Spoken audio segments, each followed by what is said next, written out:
ouvir a palavra de Deus.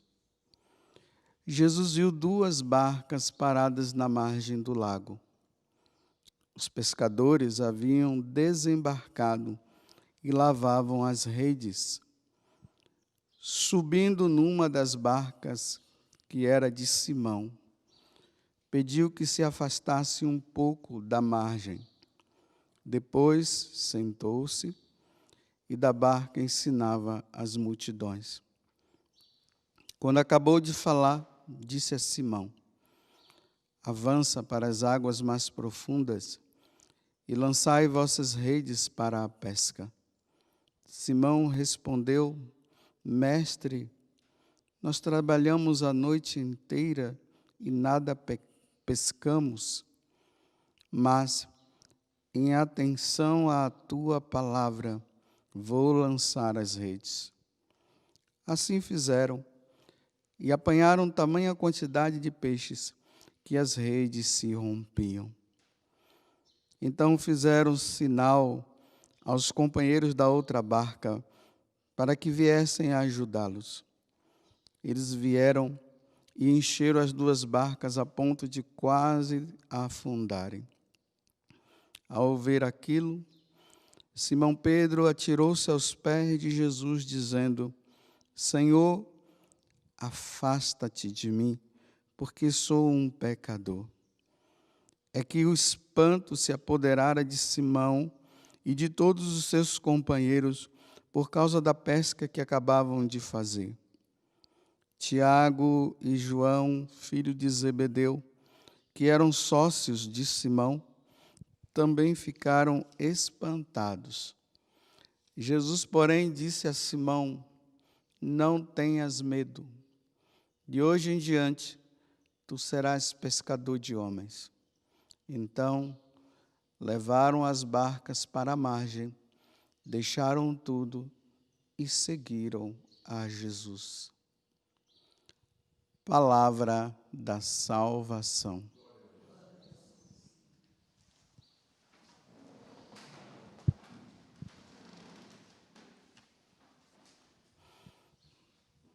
Então, nesse segmento que nós estamos fazendo agora do Evangelho de São Lucas, entramos no capítulo 5, versículo 1 até o 11.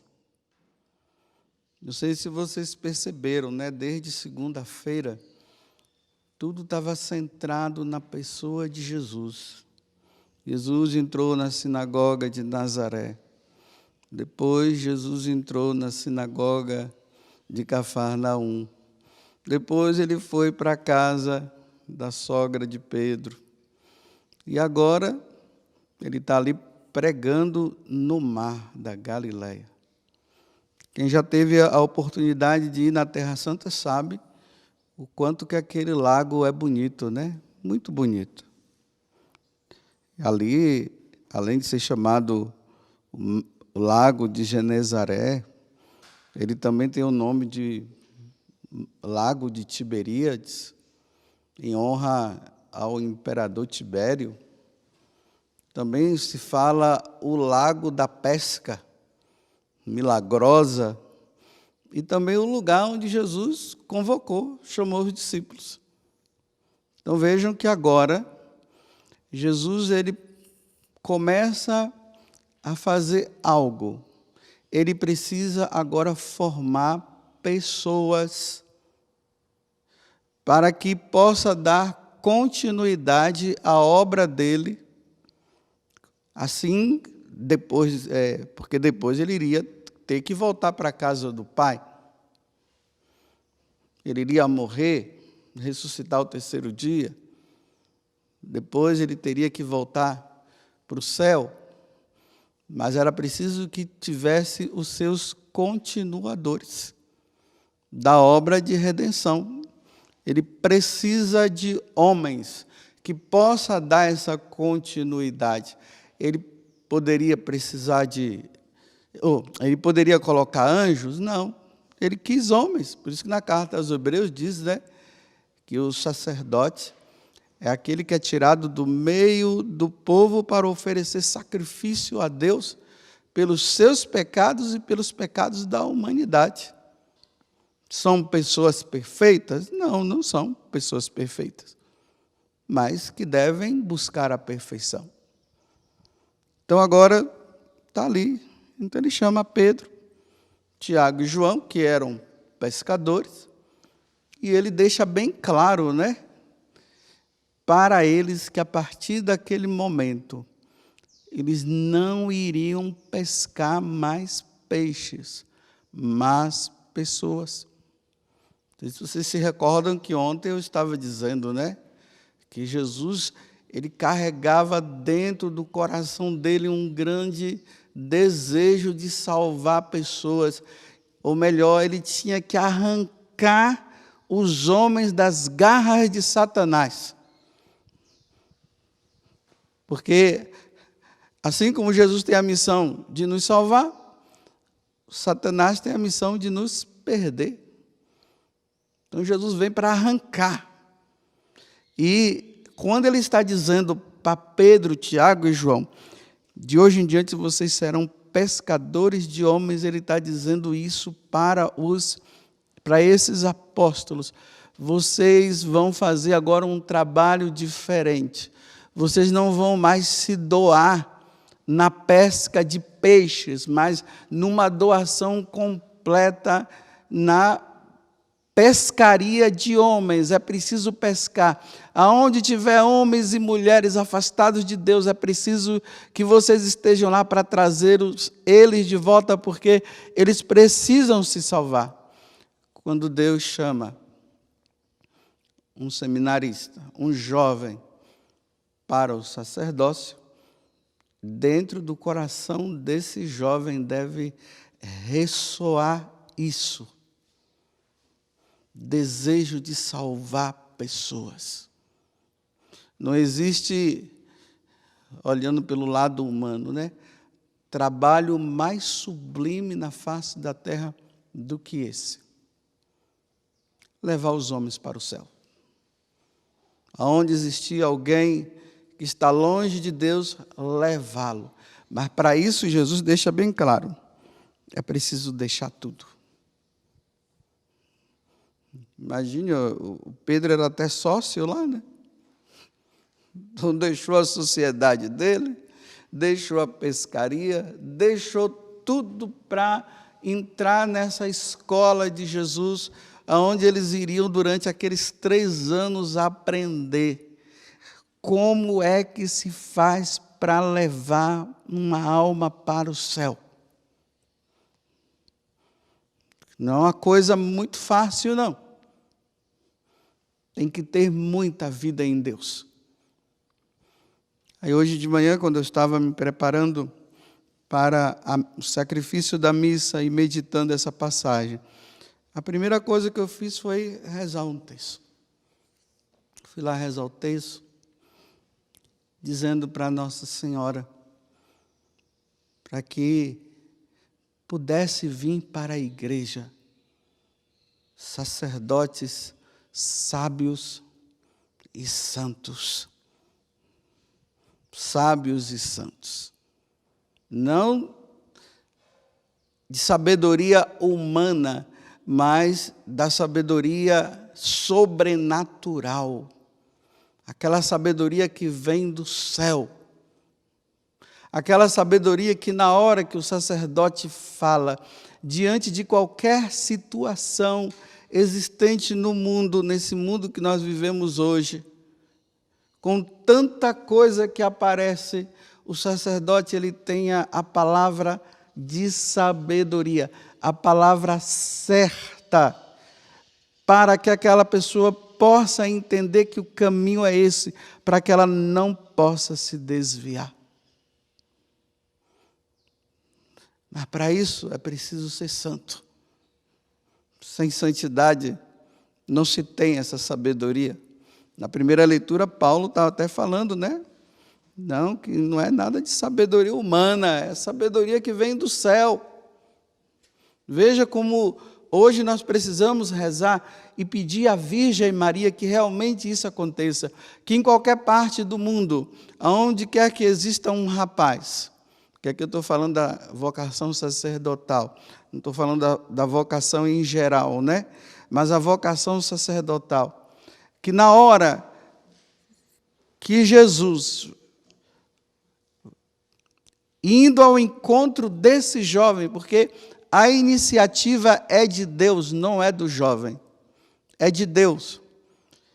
E quando Deus o chamar, ele possa dizer sim, eis-me aqui, Senhor.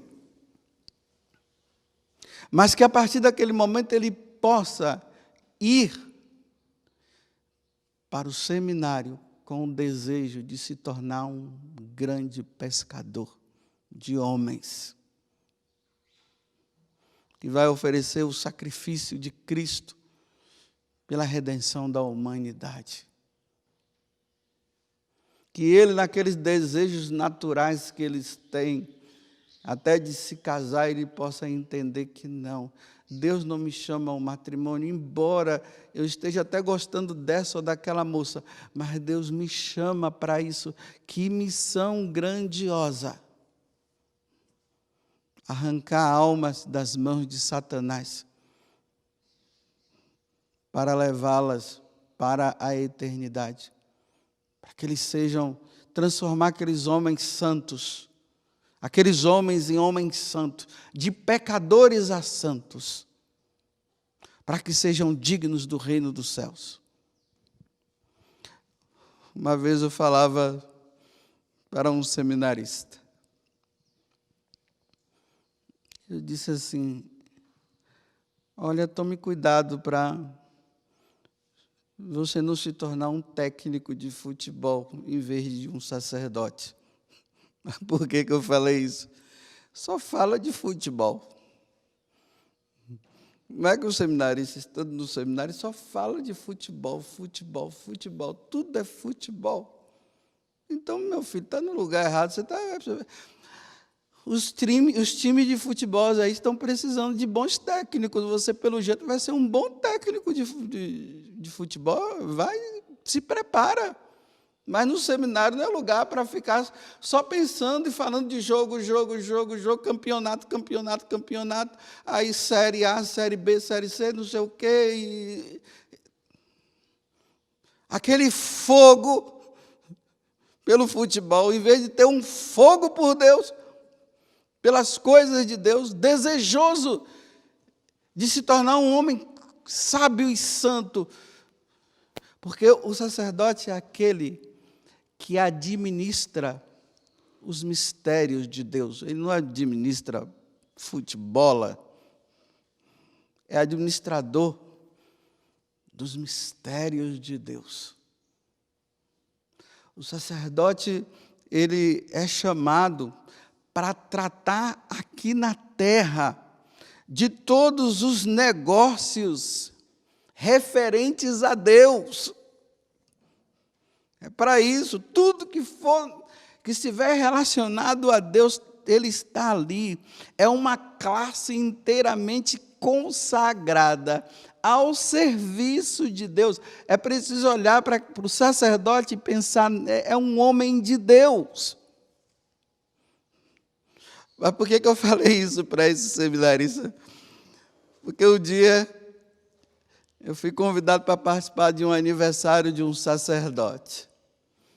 E eu fui lá, E a minha decepção foi quando eu vi a ornamentação das coisas referentes ao aniversariante que era um padre. Eu disse assim: ei, é um aniversário de um padre ou de um técnico de futebol? Porque o que é que tinha lá? A bandeira do time dele, o bolo era do time dele, tinha a camisa do time dele. Então, se ele só fala de futebol, o que é que o povo vai dar para ele? Uma bola. Vai dar o quê? Olha, porque eu imaginava assim, se é um aniversário de um sacerdote, o que é que deveria ter lá? Olha, a bandeira, vamos dizer assim, porque a dele era do time, então deveria ter a bandeira do Vaticano. Aí, cálice, patena ali, túnica, Sagrada Escritura, hóstia não consagrada, né? Essas coisas que é própria de padre. Não, é o time. Então, aí eu disse, nossa, eu acho que eu entrei no lugar errado. Me chamaram para participar de um aniversário de um sacerdote e eu vim no aniversário de um técnico de futebol. Porque a boca fala daquilo que o coração está cheio. Eu não estou falando contra o futebol, não estou dizendo que um sacerdote não pode ter o seu time, né? Pode ter, não tem problema. Mas, se no aniversário dele estava isso, então as pessoas olham para ele e veem um técnico de futebol. Foi por isso que eu falei para o seminarista, olha, menos, né? Eu disse, olha, menos, esse fervor menos, aumenta esse fervor pelas coisas de Deus, né? Porque na hora que o time está lá, deixa tudo. Eu disse, olha, sabe por quê? Porque pode ser que lá no futuro, quando tiver uma missa programada, que já está lá marcada no horário do futebol, você vai pedir para um outro padre celebrar, porque o seu time está jogando. Você vai trocar. Ou senão você vai mudar o horário da missa. Daqui a um tempo a Copa vem aí, né? Meu Deus do céu, quando a Copa quando entra esse negócio de Copa, é um fervor nesse Brasil, no mundo, né? É um fervor, todo mundo muda, horário de trabalho muda, até o horário de missa muda. E as pessoas se programam, não, eu vou nessa missa porque o jogo vai ser naquele horário. Olha o fervor. Por que tem esse fervor tanto por isso? E cadê o fervor pela salvação, pelo desejo das coisas de Deus? Onde está esse fervor? Aí, quando a pessoa tem o fervor, é chamado de fanático. Quando ele tem fervor pelas coisas de Deus, é fanático. Mas o fanatismo por futebol, ninguém. Não sei por que eu parei no futebol, né? Mas é para o seminarista saber, olha, fervor pelas coisas de Deus, né? Senão vai estar celebrando a missa com um rádiozinho do lado e gritando gol. Não se espantem, mas eu já me deparei com isso.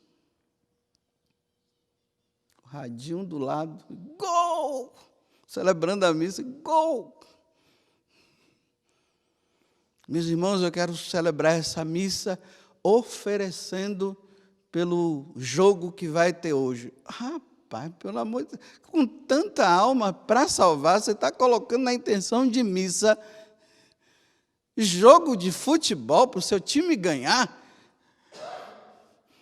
Aí depois eu até brinquei com esse seminarista, dizendo assim para ele, olha, cuidado para você não ser mártir do futebol, viu? Sabe qual é o mártir do futebol? Está ali assistindo o jogo, está ali aquele negócio, aí de repente o coração bate tão forte que tu cai no chão morto.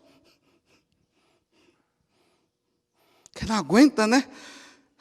Que ele acelera o coração, aí está lá o mártir do futebol. O padre mártir do futebol, porque morreu assistindo o jogo, poderia estar morrendo celebrando a missa, morrer atendendo confissões, morrer administrando o batismo, assim, um casamento, aí morreu, né? Como tem aquele sacerdote que estava pregando, de repente ele falou,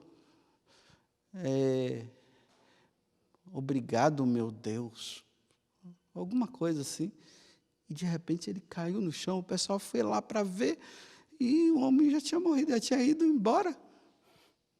Como teve outro também que estava lá, diante do Santíssimo Sacramento, adorando, junto com o povo, e morreu. Eu estou falando isso para que, no dia de hoje, vocês, ao rezarem o terço, peçam à Virgem Maria que envie, que venha para a igreja seminaristas que sejam sábios. Eu falo para os seminaristas assim, o seminarista é aquele que reza e estuda e reza. Claro, faz os trabalhos pastorais também, isso tudo, mas ele estudando lá os filósofos clássicos, estudando a teologia, entrando nos doutores da igreja, como São Gregório Magno, que estamos estudando hoje, vão adquirindo a ciência, que depois, unida com a ciência que vem do céu, se torna homens sábios. Que no dia a dia vai buscando desejo, aquele desejo também de santidade, de ser santo, e vai renunciando a isso, e vai renunciando àquilo, fazendo penitência, e vai rezando, e se recomenda, e pede a Deus, Senhor, dá-me a graça da santidade também, que eu tenha um coração semelhante ao seu, Senhor, e um coração semelhante ao da Virgem Maria. É assim que vai.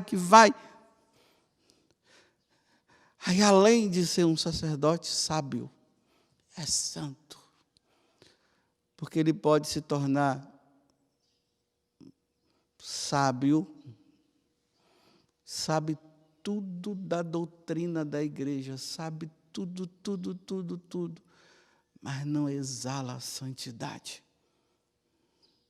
não tem santidade. Santa Margarida de Pazzi, quando ela era mestra das noviças, ela sempre olhava para as noviças e ficava perguntando assim para as noviças: o que é que você está pensando agora? O que é que se passa no seu coração, minha filha? Você está pensando em quem?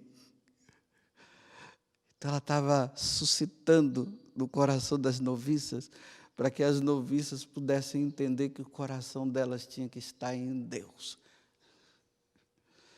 O nosso coração de sacerdote, nós temos que estar com os pés na terra, mas o coração em Deus. Não podemos nos distrair com as coisas desse mundo. Eu não estou falando de sacerdote alienado, não. Eu estou falando do sacerdote que ele precisa ver o mundo como é que está, mas ele não pode se deixar contaminar pelo mundo.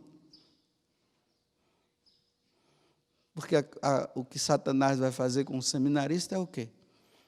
Tirar do coração dele o desejo da oração, da vida em Deus, e ele vai estudando, e depois, no final, ele recebe o diploma, joga o chapeuzinho para cima, aí depois ele vai para uma paróquia e fica lá, fazendo coisas, aqui não expressa a santidade. Com isso, eu não estou dizendo que eu expresso, não, porque, olha, eu vou ter que ralar muito para eu chegar a esse grau. Tem que ralar, Padre José Augusto, rala.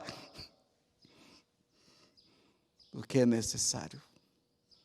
Então, que Nossa Senhora, no dia de hoje, ela interceda diante de Jesus para que venham homens desejosos de serem pescadores de homens.